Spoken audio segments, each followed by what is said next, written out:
Do you think you're competitive with other writers?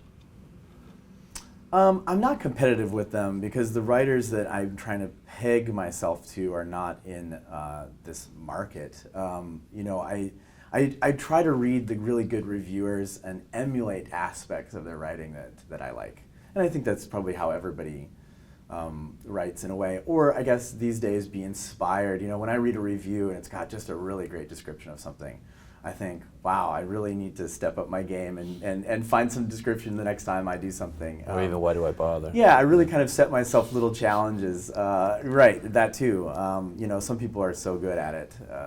Who are get better Who are over some time. of your favorite food or drink writers? Well, I think for our generation, the great food writer is Jonathan Gold, who used to write for the Los Angeles Weekly and now writes for the Los Angeles Times. Mm-hmm.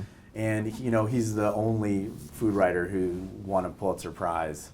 So he's a kind of a major crossover figure.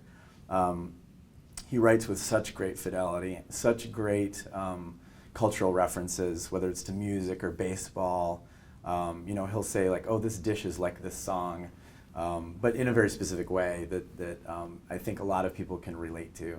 It's coherent. It's coherent, and a lot of people just find it. I think you feel like you're a little more educated after reading. Sure, it's not a article. show of false knowledge. Right. He's just putting it there as Right. And there's a number of probably John Thorne, who's one of the great American food writers that I don't think enough people read. Again, just a very literary, great sense of place, great description. He's an older generation, so he writes a lot about things. In our generation, the food has become so key, and he writes about a lot of cultural aspects of the food that make it really interesting. It's not just what's on your plate, but why culturally are people eating this now or here, or some of these really specific aspects to food. Which I also find kind of more of like maybe a sociology or anthropology of the food. Some of the aspects you take with you after you leave the Right. restaurant, perhaps. Right. When did you first encounter these two writers? Jonathan Gold, I was reading for a long time, although I almost moved to Los Angeles, and that's when he became even more important, and I started actually reading his reviews to go to restaurants that I was going to go to.